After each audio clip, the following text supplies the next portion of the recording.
We have a former Marine, a member of multiple gun rights organizations, including CCDL, and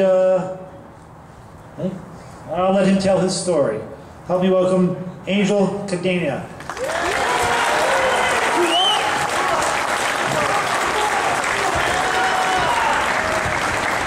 All right, first let me make a couple announcements before I begin my speech.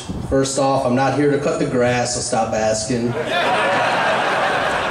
Secondly, I would like to thank my dear friend Mike Sweats over there, and there's two other people that couldn't make it today, is Jessica and Zachary Smith. They helped me launch a BAMSIS this week, which is a super PAC to protect the Second Amendment rights of all citizens of America. You all might be wondering just a bit, who is this extremely handsome, slightly overweight, Hispanic-looking man who is before us? And what of this struggle of the right to bear arms does he know? And what is it he has to say? Well, I go by the name of Angel, and I have lived through both extremes of the argument on gun control. You see, I was born and raised in the liberal Mecca known colloquially as Chi-Town. I know many of you may be thinking, how nice. Here's a young, handsome man, slightly overweight, and single, trying to tell us how things will be if we keep going down that slippery slope of gun control. And yes, I am going to tell you. I feel that I was placed amongst all you today to tell you right now that this is not the slide the great state of Connecticut wants to go down. From my own experiences, I know that it is a miracle of God that I have survived the lopsided battlefield of the mean streets of Chicago. As a young child, I was a bit of a local celebrity from appearing on the news in the background while beat reporters are scrambling for a story about death which had taken place just moments ago and feet away. I have on several of those occasions been the first person to see the death and carnage, only to have to turn and walk away. All of this took place before the age of 8. After that, for no reason at all, I was in the sights of flying lead on numerous occasions.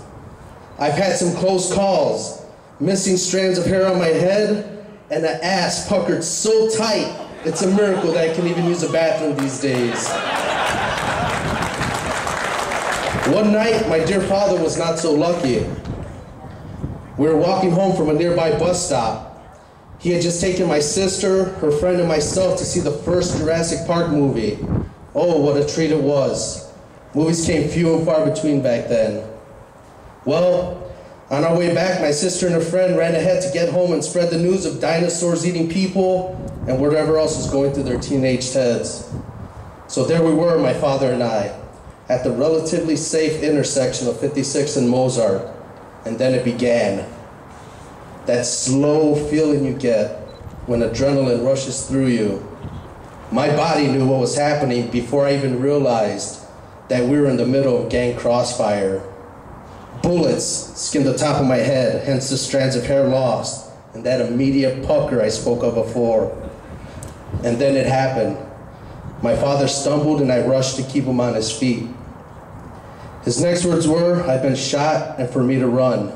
I immediately took 2 leaps forward, but something stopped me, told me that this is not the way I wanted to remember the last moments of my father's life. As I gathered him up, I said, let's turn into this first walkway. Ironically, these walkways between the houses are known as gangways. Go figure. So anyways, we reached the locked gate. Fine, we'll just have to climb over, but not so fast. The biggest, ugliest, meanest looking dog appeared and was barking rabidly. So we turned to go back the way we came, and the next thing I knew, we were trapped between the gated dog and 2 punk teenagers on bikes with guns pointed right at our heads. On any other day in a fair fight, I could have taken them both, but at this very moment, they had us dead to right. I can honestly say that I was not scared and I was ready to die. But then at that very moment, my father did something I will forever remember. He bravely placed himself between me and the gangbangers, and without a shred of fear in his voice, he calmly said, "We were just walking from the bus stop. I was shot, but I didn't see anything. Telling them apparently what they wanted to hear, they pocketed their guns, turned the bikes around and rode away, and left me with a ruined rest of the summer waiting on my father hand and foot. But I am forever grateful for the bravery my father shown that day.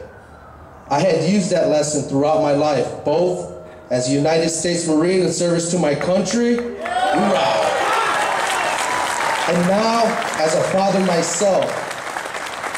But as statistics of violent crime in places like gun-controlled Chicago and the gun-free zones where horrific acts of crime have happened shown, not everyone has that opportunity or ability to persuade a shooter with words.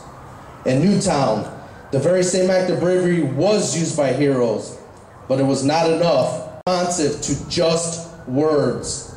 That is why Americans have the right to follow up our pleas with that of a bang. It is no mistake that the right to bear arms follows our right to free speech. So, I stand before you to use my right of expression to show my gratitude to all of you who have shown that same bravery today. Because it is the brave in our country that have and will stand up against the illegal assault on all our rights. Because the infringement of one right is the infringement of all rights. Rights that millions have sacrificed life and limb for. It is those rights that have allowed the pacifists from the founding of our nation to the gun grabbers of modern day to benefit from the opportunities in this great country. Opportunities born from the sacrifice of others. Let's just make sure that when it comes time to vote, we let our fine governor and his outstanding legislators know that we are responsive and responsible when it comes to our individual rights. God bless Connecticut. God bless the United States of America. Until we meet again.